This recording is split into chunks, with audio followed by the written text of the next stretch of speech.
speaking of the Hoop State, we did our voting for the awards. By the time you're listening to this, they will be revealed, and we all filled out our ballots. We all took the exam. Some passed, some failed, but the results, there was a curve, and everybody's played an equal factor into it. Just for total transparency, how it worked was we had, I believe, a total of 8 people vote, and we'd like to expand that in the future as we're starting together. We'd probably like to have anywhere from 2 to 3 dozen people voting on this next season. But we did it exactly like the NBA, where if you get voted for first, everybody picks 5 people for each award. First is 5 points, second is 4 points, so on and so forth. And the same thing for the teams, the all Hoop State teams, all rookie teams, which would be the freshman teams, and all defensive teams. So I guess quickly we'll just run award by award. For Coach of the Year, we had Jeff McGinnis of Combine Academy win the award. Jeff, weirdly enough, did not receive a single first place vote, but still won the award. Everybody had him either second or third, which I think just speaks to the overwhelming amount of respect that everyone has for the job that he did at Combine this year. And I think people say, oh, it's easy to coach talent. It's easy to coach talent. That's what the naysayers are going to say. Right. Yeah, right. Right. No, I think Jeff did a hell of a job in just getting everybody to buy into what they want, the way they wanted to play. Like I said, the whole question mark for Combine coming into the year was you just lost a 5-star in Jalen Hood-Schifino, and your team is going to be led by a young, super talented Robert Dillingham, who's never really, he didn't really have that experience as being the lead guy on like the Rocks, the lead star in the band. Defense is gearing up against them every night, and credit to Jeff and that staff for getting those guys prepared. And they had some lumps early in terms of just trying to figure it out, but they figured it out really quick. Really quick. Yeah. And I think Jeff, it's just a hell of a year. But me personally, I have no shame in telling you I voted for Coach Ellis at Moravian. So did I. I think me and you were the only 2 that voted for him first. He got some other votes too. Right. And the reason I voted for Coach Ellis is because I think what he did with that team and with everything that happened mid-year, and all of a sudden they just flipped the switch, and it just the way that team played and the way he got the most out of those kids, I just think that was nothing that could be ignored. So that was my vote for Coach of the Year. Yeah, same for me. So it was Jeff McGinnis first with 22 points. Larry Williford was second with Jeff had 27, Larry had 22. Mike Wright finished third at Liberty Heights with 17 points. Jeremy Ellis finished with 13 points at fourth, and Shea Roth of Cannon had 11 points. I like that. Those were all those guys made it very, very far in their. Bernardi didn't get no love. Bernardi got 9 points. Bernardi was right off 6. Coach of the Year probably had more. Coach of the Year and improved player were probably the 2 that had the most parity of any. Bernardi got votes. Gary Ellington of Weddington got a lot of votes. So, there were plenty of coaches that were very well deserving. And, that's why I think we need to, next moving on, diversify the poll a little bit, get more people involved from all around the state. But that's definitely in the works for next year. Defensive Player of the Year. This is another close one, man. A very, very close one. Omarion Bodrick, congratulations. You win Defensive Player of the Year. You got 35 points. Jonas Sadu had 30. It was super close. I voted for Omarion for First of the Year. And it may not even be because of what he does individually defensively. It's just the tone that he sets every time he steps on the floor, that him being out there on the floor makes everyone on the floor a better defender just simply with what he brings. And absolutely. Is that who you voted for as well? Absolutely. And it was tough for me because that's probably the one I wrestled back and forth with, because I think I had Jonas second as well. And it was just tough. And ultimately, I think I chose Omarion just because I felt like, just like you said, him being that free safety on defense in terms of being a rim protector, just, the way he hedged on screens, the way he moved. And make no mistake about it, Jakari Owens was just as good defensively out there as well, like rotating and being those guys. But I think Bodrick was that loud defender where he made those big plays for them. He jumped past lanes. He did a little bit of everything. Like, he was a junkyard dog. So that was, for me, that gave me the edge. So. Yeah, I agree with that. So it was Omarion with 35, Jonas with 30, Benjamin Burnham had 15 points. PJ Edwards and Kenny Nolan, 2 great on-ball perimeter defenders, probably the 2 best on-ball perimeter defenders in the state. They both had 11 points, and then AJ Allensback had 4 points because of just the fact that he had to guard every position for Lake Norman Christian this year and held it down. He did. Most improved player. This was very, very tightly contested. There were cases to be made for a lot of different players if you really looked at it. I was talking with Jeff Bendel about it. He was one of the people that voted, and you know, one of the things that he said was, how much do I calculate improvement versus elevated role? And that's the balance with an award like this. It ended up being Kenny Noland winning the award over Silas Demery Jr. by 1 point. Who did you vote for in this category? I voted Demery Jr. for that one, I think. Yeah, that sounds right. Yeah. I think Demery Jr. because I just think, you know, obviously, I think it was a combination of both with Silas. I mean, obviously, he had an elevated role with, you know, all those guys leaving this year. But I think what he did, the way he took that role, and, you know, there were times when you watched Millbrook, you know, you saw Eric was committed to Louisville and Red Dunton going to Purdue Fort Wayne, and it was just like, is it Silas' team? A lot of times it felt like it was, and I feel like if you were to ask Eric or Red, they'd be like, yeah, at times it definitely was his team. Right. So I think for me that was kind of what but no, Ken, I think I put Kenny second or third, but Kenny had a hell of a year, man. I've been a fan of Kenny Nolan for a long time, watching him play. Like I said, I got a chance to coach him in the top 80 as well. He's just so cerebral. He understands basketball, understands how to play the game, man. You know, you root for a kid like Kenny because he plays the right way. He's a great kid. Yeah, definitely. He'll be going prep next year. Just announced that he'll be in the class of 2022. I know some of those Ivy League schools are you know, they have guys coming back that they wouldn't have expected at the start of the year. Hey, go prep. We'll gladly take you. I think that's going to end up being the move, is for Kenny to go to the Ivy League. So, and it makes sense. That's the kind of player he is. So he got 19 points. Silas Demery Jr. had 18 points. MJ Collins had 11 points. He's another one that really burst onto the scene. My first place vote, Jonas Adu, finished fourth with 9 points. And then Colin Tanner and Robert Dillingham tied for 8 points. Dillingham's most improved player case was sneaky, in my opinion. Yeah, I agree. But yeah, moving on to freshman of the year, the only unanimous winner, Jaron Stevenson of Northwood. I mean, to be a freshman, to be the best player on your team, and lead your team to a state championship appearance in 3A public school, like, what else is there to do as a freshman? Nah, man, he just watching him, man. He gives me shades of young Harry Giles, man. Yep. Like you know, I've seen this story before, man. And he's just a special kid, special talent. I got a chance to watch him in state championship game against Weddington. And he's just a special kid, man. Just, you know, I'm excited to watch him grow over the next 3 years. You know, you know, if you're a betting man, you know he's gonna be featured on Hoop State a lot here the next couple years. So get ready. You're gonna see a lot of Jaron Stevenson. So excited to see him. I got phone calls from the preseason from Anthony Bruton and Colby Lewis, like, yo, stop all that 2024 talk. He's here in Pittsburgh. And there's two more with him who can really go too. Yeah.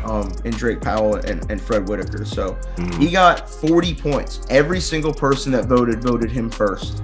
The only unanimous single individual award winner, which is crazy. Bishop Boswell finished second with 15. Zion Walker, third with 13. Hampton Evans, fourth with 12. And then Drake Powell, Jaron's teammate, had 11 points in his own right. Moving on to sixth man of the year. This one was probably the most difficult to vote for, just because it was kind of tough to tell. They don't really have to keep track of games started on Max Preps. So sometimes it was hard to kind of look at who was coming off the bench, but Patrick Wessler ended up winning this award with the impact that he had off the bench this year for Combine. What did he do that you felt was deserving of that award? Like, he was like that ultimate relief pitcher, like that eighth inning when, you know, with games close and you got ninth inning when you got that Mariano Rivera that you could throw in there and just give me a bunch of strikeouts. Like, Wesley was just that change of pace guy, like where we knew O'Bara was flying around the court and things like that, being that guy defensively. Pat was a great defender as well too, but what Pat gave them offensively took them to another level, because now you had a true post-up threat there, somebody you can run your offense through. And just the improvement that he made from day one at Combine to the Hoop State Championship, like unimaginable, like just moving his feet, just being in better shape. I think Pat and Jeff were a match made in heaven. I think they both needed each other. Yeah. Yeah, so I agree. And it was real spooky when you saw Pat at the scorer's table and Combine was up 14. It's like, hey, we're about to slow the game down and try to make it 20. you know, and that was the thing. It's like, yo, we're down 12 to them, and he's coming in. Damn. A footer with an automatic left hook. Yep. So, no, he was great. We'll talk about him a little bit later in the show with what he's done with CC Elite. So he won the award with 38 points. Kyle Bean at Carmel Christian had a great season coming off the bench for them. A truly defined six-man, like never started but played a whole lot. He had 17 points. Chris Robinson, 14 points. Jeremy Baker and Mike Dudley tied for 11 points. And then Tony Waters of North Mech had 9 points. So the first team all Hoop State, the two Sloan unanimous selections were Robert Dillingham and Terquavion Smith, both with 24 points. You have Breon Pass, who was nominated to the first team, Ben Burnham and Jonas Adu. No error there, correct? That's fair. That's accurate. Yeah, that's accurate. Those are the five guys that, you know, probably stood above the rest, at least in a lot of ways. It felt like when you include team success, playoff performance, and what they had to do to get their team to where they got them. Right.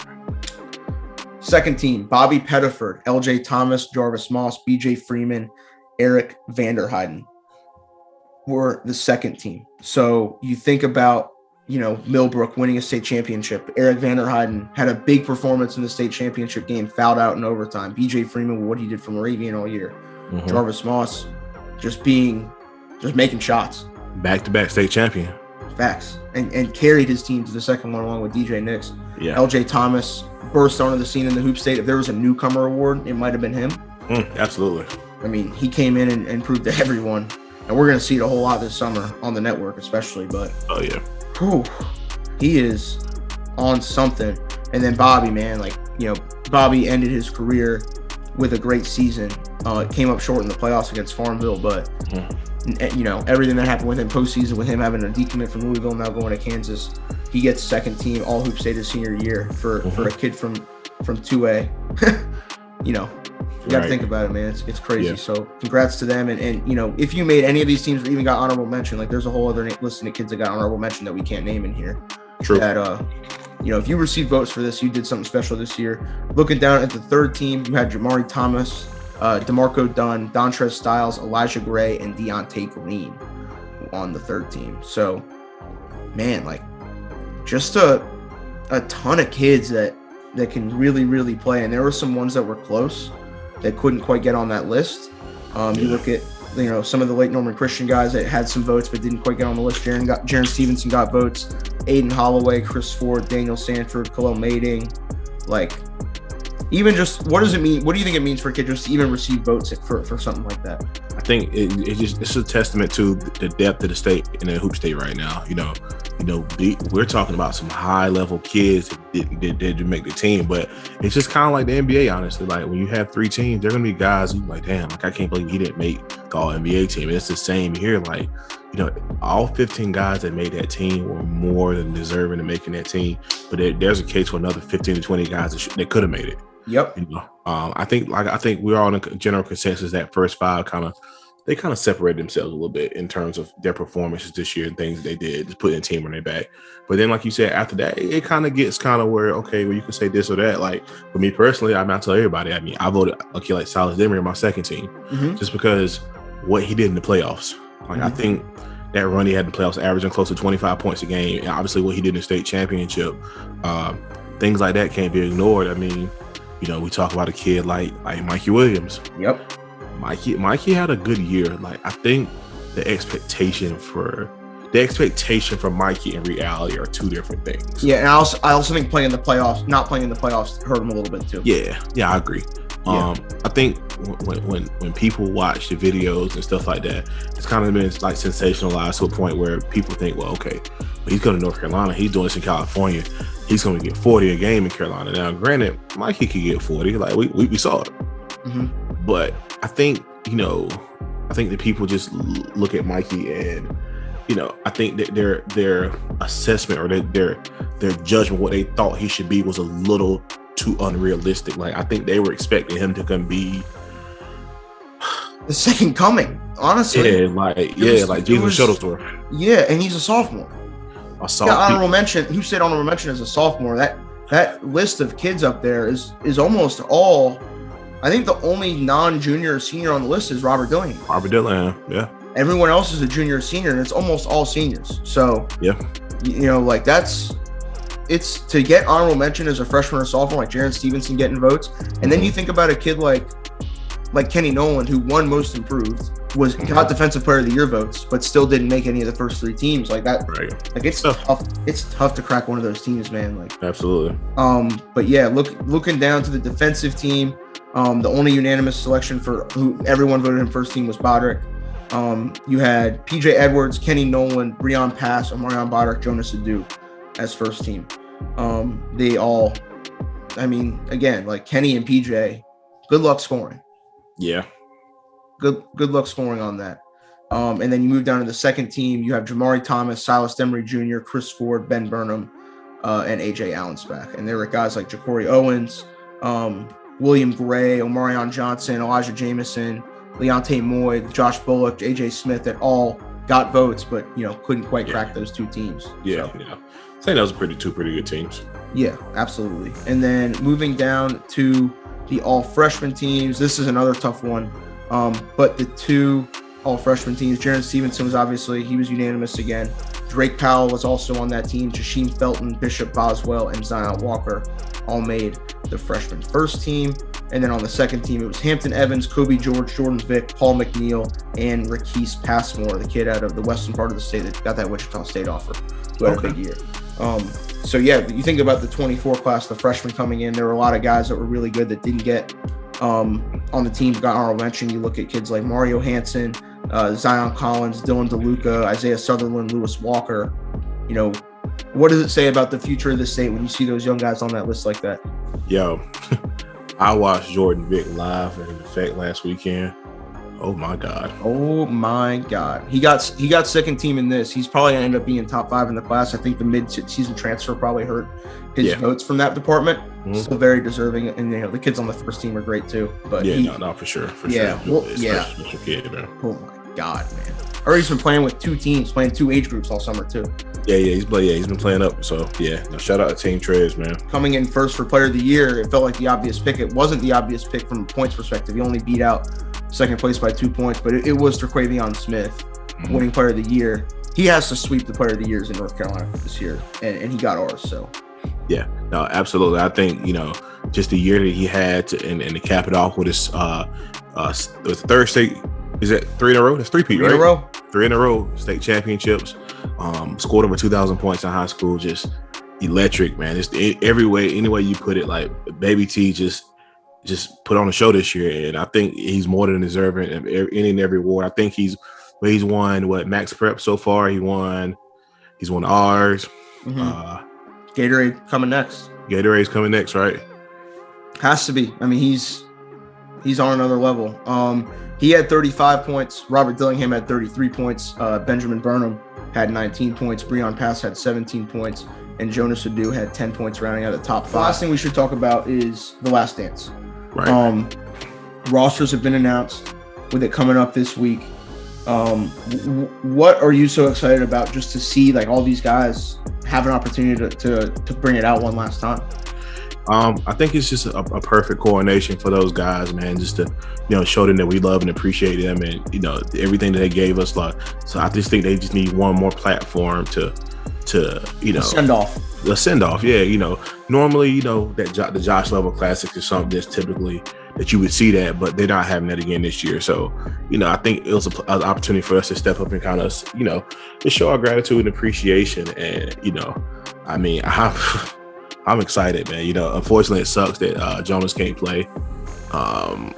But and then we're missing DeMarco Dunn, and that sucks too. Those are 2 big names we're missing. But I feel like the group that we got a really, really great group. Yeah, I'm excited for it. It's gonna be great. Those guys have been through a lot over the past year or 2. I can't imagine if the last year of my high school, like your senior year of high school, I don't know. I can only speak for myself. My senior year of high school was so much fun. Like that last year is always a ball, and they haven't really been able to experience it the way that they should. And this class of 2021 has really been the first class that the Hoop State Network has gotten to see for the majority of their high school career. So they've given so much to us. And you're right. Like when I think it was Simmons and Webb that kind of talked about the idea initially. You Simmons and Webb. Yeah. It was a no-brainer to go for it. So I gotta say this too. So the rosters came out today, and everybody's just like, yo, East. Bro, listen to me when I tell you this. That West team is a complete team. Not saying the East isn't, but the West has point guards. They have shooters. They have defenders. They have size. They have athletes. They have everything you want on a team. And I'm going to be honest with you. If we're comparing two teams, which team they play more together, it's going to be the West. Yep. It's going to be the West.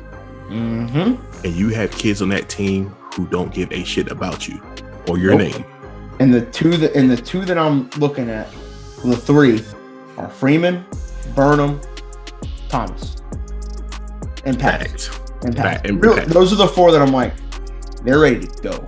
And then you look at each team has a couple guys that are kind of in that underrated category. You think about like a Kenny or a Cooper, or Juan Harrison. You look at Caden Dawkins, KJ Garrett, Trey Benham. Like those guys can all put everybody on this lineup. Jarvis Moss. Imagine Jarvis Moss and Trey Benham running off pin downs on either side. I mean, that's gonna be some great bump. And I gotta say this too. Everybody, when people in the comments, why I know this person or why I know that person. Yes. I'm gonna be honest with you. I have taken upon myself the majority of these kids to reach out. Simmons got the guys too. Probably the last 8 to 10 guys was me reaching out to seeing who wants to play.